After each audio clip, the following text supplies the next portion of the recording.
आकाशवाणी गोरखपुर से प्रादेशिक समाचार।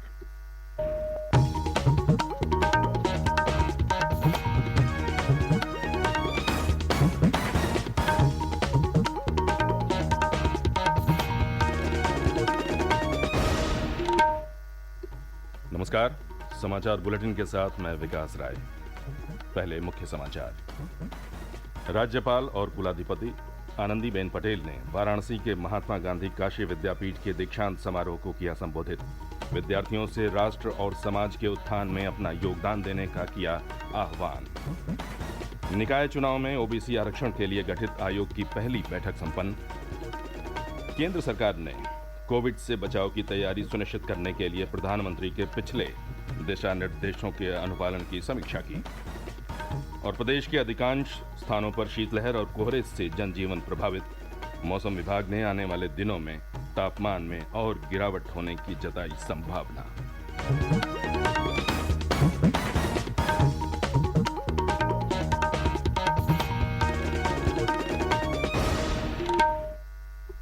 और अब समाचार विस्तार से। राज्यपाल एवं कुलाधिपति आनंदीबेन पटेल कल वाराणसी के महात्मा गांधी काशी विद्यापीठ के 44वें दीक्षांत समारोह में शामिल हुई। समारोह में राज्यपाल ने विभिन्न संकाय के 65 मेधावियों को पदक प्रदान किए।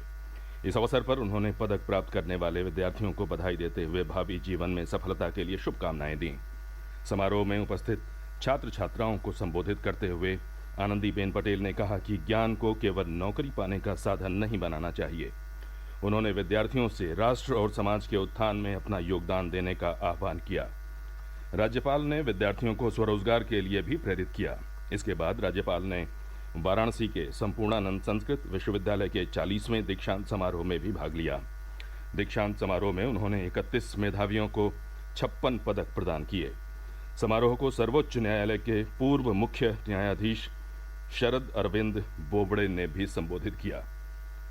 प्रदेश में होने वाले नगरीय निकाय चुनाव में अन्य पिछड़ा वर्ग को दिए गए आरक्षण को इलाहाबाद उच्च न्यायालय द्वारा रद्द किए जाने के बाद राज्य सरकार द्वारा गठित आयोग ने कल लखनऊ में अपनी पहली बैठक की।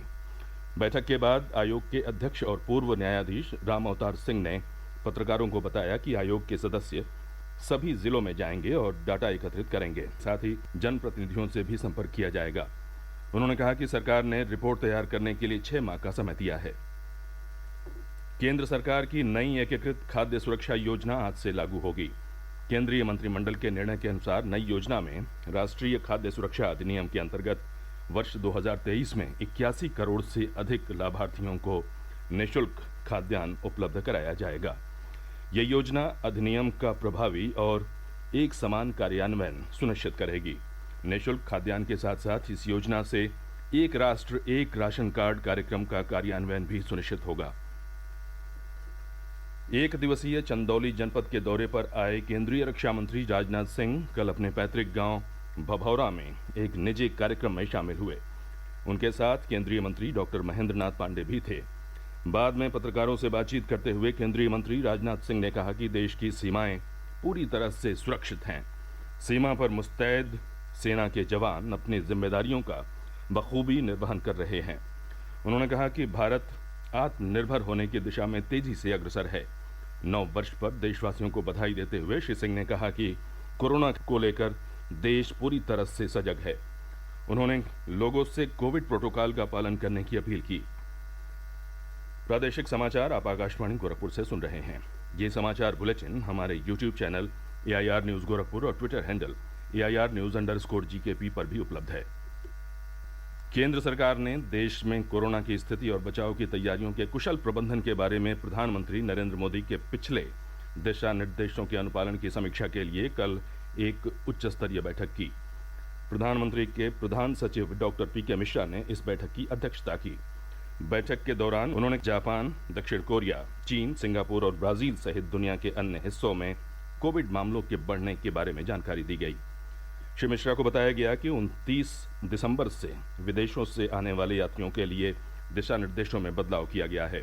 अब जापान, दक्षिण कोरिया, चीन, सिंगापुर, हांगकांग और थाईलैंड से आने वाले सभी यात्रियों को RT-PCR जांच करवानी पड़ेगी और एयर सुविधा पोर्टल पर नेगेटिव रिपोर्ट के साथ अन्य जानकारी भरकर एक फॉर्म अपलोड करना होगा। बैठक में बताया गया कि जीनोम सीक्वेंसिंग से जुड़ी पूरी प्रक्रिया को मजबूत किया जा रहा है। इस दौरान कोविड टीकाकरण की भी समीक्षा की गई। केंद्रीय आवासन एवं शहरी कार्य राज्य मंत्री कौशल किशोर और उप मुख्यमंत्री ब्रजेश पाठक ने कल संयुक्त रूप से नगर पंचायत मोहनलालगंज के ग्राम अतरौली में श्रीलाल शुक्ल मार्ग का उद्घाटन तथा पंडित चंद्रमौली शुक्ल अमृत सरोवर का शिलान्यास किया। इस अवसर पर विशिष्ट अतिथि के रूप में मुख्य सचिव दुर्गा शंकर मिश्र भी उपस्थित थे। इस मौके पर अपने संबोधन में मुख्य सचिव ने कहा कि पंडित चंद्रमौली शुक्ल के नाम पर बनने वाला अमृत सरोवर अगले 3-4 महीनों में एक नए स्वरूप में बनकर तैयार हो जाएगा, जिससे न केवल यहाँ पानी की समस्या दूर होगी बल्कि लोगों को बैठने के लिए खूबसूरत जगह भी मिल सकेगी। उन्होंने कहा कि प्रधानमंत्री का आह्वान था कि हमारे देश में पानी को संरक्षित करने के लिए जो पुराने तालाब खत्म हो रहे हैं उन्हें अमृत सरोवर के रूप में पुनर्जीवित किया जाए। उत्तर प्रदेश परिवहन विभाग आगामी 5 जनवरी से 4 फरवरी तक सड़क सुरक्षा माह मनाएगा। इसके तहत एक साथ पूरे प्रदेश में मनाए जाने वाले कार्यक्रमों में बेसिक, माध्यमिक और उच्च शिक्षा के अलावा यातायात, पुलिस और लोक निर्माण विभाग भी सहभागिता करेगा। ये जानकारी प्रदेश के परिवहन राज्य मंत्री स्वतंत्र प्रभार दयाशंकर सिंह ने दी। उन्होंने कहा कि सड़क सुरक्षा अभियान का उद्देश्य लोगों को सड़क सुरक्षा के प्रति जागरूक करना है। श्री सिंह ने कहा कि ऐसे वाहन जिनका बार बार चालान हो रहा है उन वाहनों के परमिट को भी निरस्त करने पर विचार किया जा रहा है। उन्होंने परिवहन विभाग के अधिकारियों को ओवर स्पीडिंग, ओवरलोडिंग तथा अनाधिकृत वाहनों के खिलाफ सख्त कार्रवाई करने के साथ साथ लक्ष्य के अनुरूप राजस्व वसूली के कार्य को भी सुनिश्चित करने के निर्देश दिए। महिला कल्याण, बाल विकास एवं पुष्टाहार मंत्री बेबी रानी मौर्य ने कल मेरठ के सर्किट हाउस में विभागीय अधिकारियों के साथ एक बैठक में विभिन्न योजनाओं की समीक्षा की। उन्होंने आंगनबाड़ी केंद्रों में पोषाहार वितरण तथा कुपोषित बच्चों के बारे में जानकारी प्राप्त की। बैठक में जिला कार्यक्रम अधिकारी विनीत कुमार ने बताया कि नवंबर 2022 तक बाल विकास परियोजनाओं में ड्राई राशन की आपूर्ति की जा चुकी है। स्वयं सहायता समूह द्वारा आंगनबाड़ी केंद्रों पर ड्राई राशन भेजकर लाभार्थियों में वितरित कराया जा रहा है। समीक्षा बैठक में मंत्री बेबी रानी मौर्य ने स्कूल छोड़ने वाली 11 से 14 वर्ष की बालिकाओं को स्कूल में दाखिले के लिए प्रोत्साहित करने के निर्देश दिए। उन्होंने कहा कि बेटियों को शिक्षित करने के लिए सरकार द्वारा प्रयास किया जा रहा है। उन्होंने कन्या सुमंगला योजना, निराश्रित महिला पेंशन योजना, मुख्यमंत्री बाल सेवा योजना तथा कोविड महामारी में अपने माता पिता को खोने वाले बच्चों के लिए प्रदेश सरकार द्वारा चलाई जा रही योजना तथा अन्य कार्यक्रमों की विस्तार से समीक्षा की तथा अधिकारियों को पात्र लाभार्थियों तक योजनाओं का लाभ पहुंचाने के निर्देश दिए। प्रदेश में अधिकांश स्थानों पर शीतलहर और कोहरे से जनजीवन प्रभावित है। मौसम विभाग ने आने वाले दिनों में तापमान में और गिरावट होने की संभावना व्यक्त की है। प्रदेश के विभिन्न जिलों में घना कोहरा छाया हुआ है, जिसके कारण हवाई सेवा और रेलगाड़ियों की आवाजाही पर असर पड़ा है। रायबरेली में कड़ाके की ठंड और शीतलहर के चलते जिलाधिकारी ने बेसिक शिक्षा परिषद के विद्यालयों में आगामी 14 जनवरी तक अवकाश घोषित कर दिया है। घने कोहरे में दृश्यता कम होने से सड़क दुर्घटनाओं में इजाफा हुआ है। जालौन जनपद में कल नारायणपुरा नहर के पास एक कार पुल से नीचे गिर गई। इस दुर्घटना में 2 लोगों की मृत्यु हो गई। उधर अयोध्या के सेठौली गांव के पास कल एक अनियंत्रित ट्रैक्टर ट्रॉली पलटने से 2 मजदूरों की मौत हो गई। वहीं हमीरपुर में राष्ट्रीय राजमार्ग 34 पर घने कोहरे के चलते 2 ट्रकों की आमने सामने से भिड़ंत में 4 लोग गंभीर रूप से घायल हो गए। राज्यपाल आनंदीबेन पटेल और मुख्यमंत्री योगी आदित्यनाथ ने नव वर्ष के अवसर पर प्रदेशवासियों को हार्दिक बधाई और शुभकामनाएं दी हैं।